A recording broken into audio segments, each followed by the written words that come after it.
c'est parti! Bonjour à tous. Vous êtes dans le Maurienne Zap et c'est la 300e émission. Vous êtes de plus en plus nombreux à nous suivre et merci de votre fidélité. Allez, sans plus attendre, le sommaire. Contrôle par camion scanner mobile sur l'A43 à Saint-Julien-Mont-Denis. Les danseurs du tango ont fait vibrer les montagnes de la Haute-Maurienne lors du 11e festival de tango. Et pour terminer, retour en images sur la foire aux bestiaux à Saint-Jean-d'Arve. Allez, c'est parti pour cette 300e édition du Maurienne Zap. Le 19 août, un dispositif de contrôle par scanner mobile a été organisé par la préfecture de Savoie en présence des services douaniers.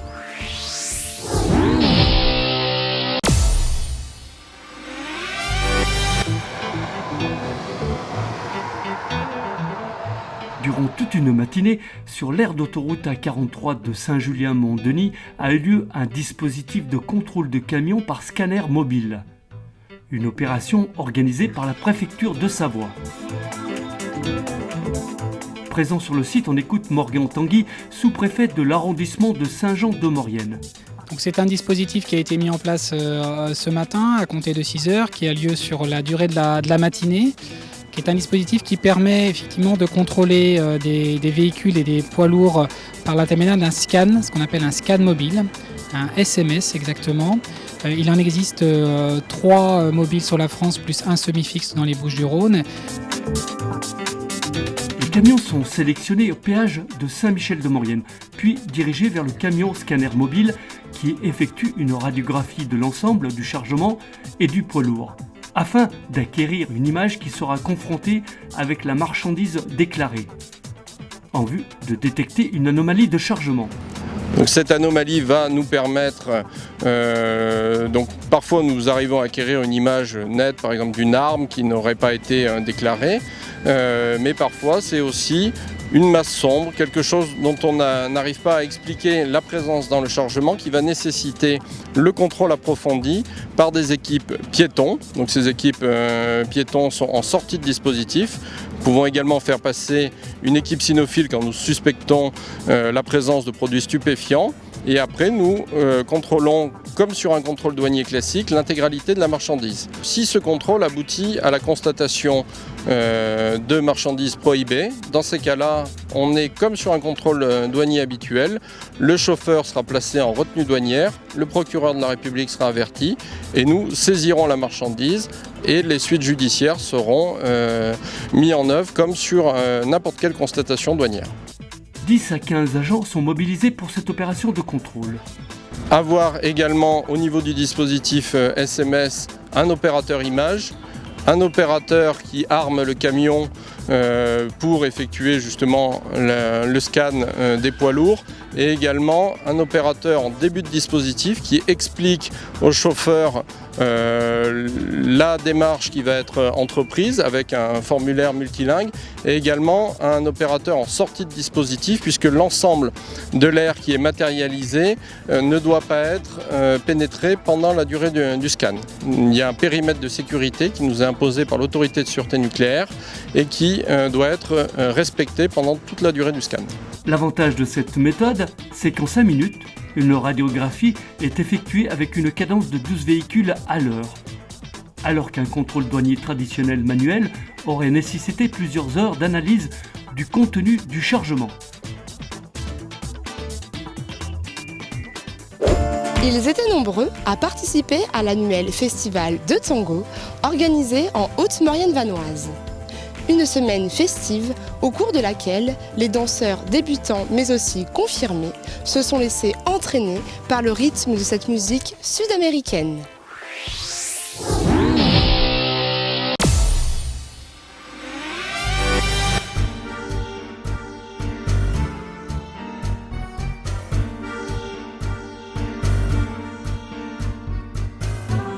L'annuel festival du tango était organisé du 20 au 26 août en Haute-Maurienne vanoise pour la 11e année consécutive.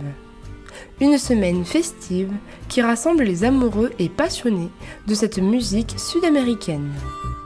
Rencontre avec Cathy et Fred Romero, 2 enseignants à Gap spécialisés dans la danse de couple. Est-ce que vous pouvez me présenter un petit peu qu'est-ce qui se passe aujourd'hui, pourquoi on est là ce matin? D'accord. Alors en fait c'est le cours des débutants, c'est-à-dire que depuis lundi on est là dans le cadre du festival pour initier des gens qui n'ont jamais dansé le tango. Voilà. Donc certains ont d'autres notions d'autres danses, hein, d'autres pas du tout. Et voilà, on les accompagne pour leur donner les notions de base sur le tango argentin. Voilà.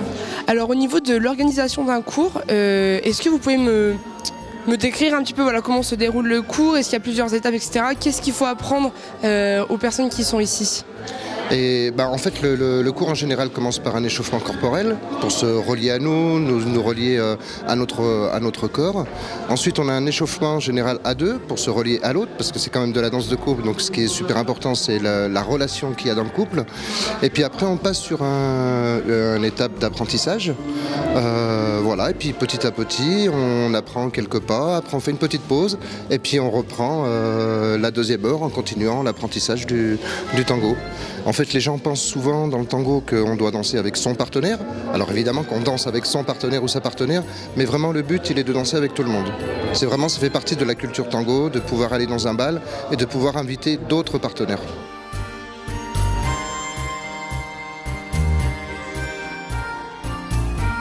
Fermez les yeux, laissez-vous guider par votre partenaire et vos pieds danseront au rythme de la musique.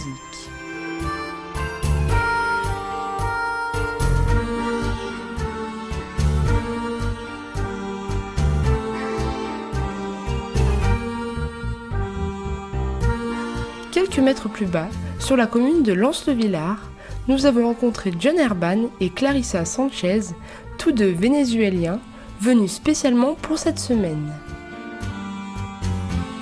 Leur rôle était de perfectionner des danseurs de tango déjà bien aguerris. On est venu de Caracas, on habite à Caracas et c'est pour le festival du tango. Nous sommes vice-champions du tango du monde en 2011 et on a été invités pour l'organisation du festival. Et ouais, nous sommes ici très contents d'être pour la première fois ici à Haute-Maurienne, à Valseny, c'est très joli. Et les types de personnes, c'est les personnes qui dansent déjà, oui, qui a différents niveaux, qui a un niveau déjà. Et pour les touristes aussi, et les personnes qui sont ici pour les vacances, il y a des cours, oui, ce sont les cours pour débutants. Oui, mais normalement, spécialement à la milonga, que c'est l'activité à la nuit, oui. Et on a beaucoup de personnes qui viennent et qui dansent déjà, oui, et qui a un niveau très très bon. Est-ce qu'on peut dire que le tango est une grande famille? Oui, à niveau mondial, oui. Oui, à niveau, oui. Et spécialement les Français ici à Haute-Maurienne, oui, et il y a beaucoup de Françaises, mais aussi personnes qui viennent de tous les pays, oui, de tous les pays, oui, d'Europe, oui, spécialement.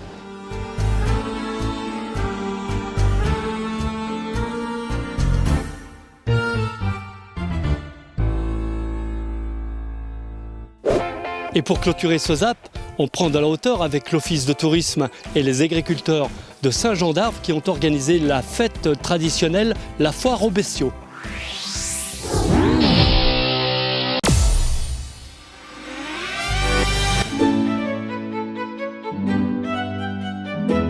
Dimanche 21 août, l'Office de tourisme en partenariat avec les agriculteurs de Saint-Jean-d'Arve ont organisé leur fête traditionnelle, la foire aux bestiaux.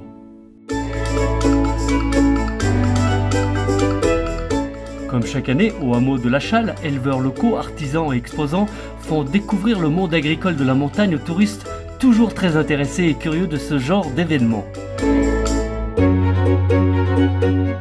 Dès le matin, début du concours agricole.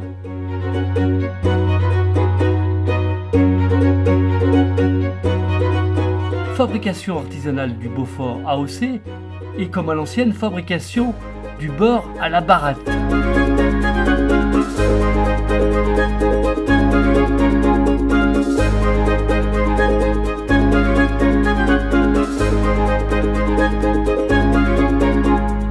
vacanciers ont pu découvrir et s'initier à la traite manuelle de vaches et de chèvres. Observer le travail des chiens de troupeau qui ont parfois du mal à se faire respecter.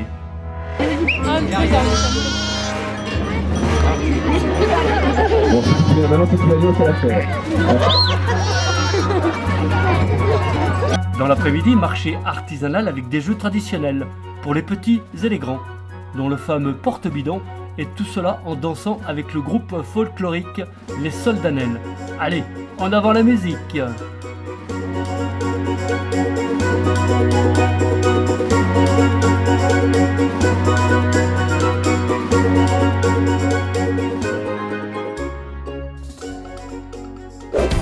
Voilà, cette 300e édition est déjà terminée. Mais avant de se quitter, retrouvez toutes les informations et les rendez-vous sur l'agenda.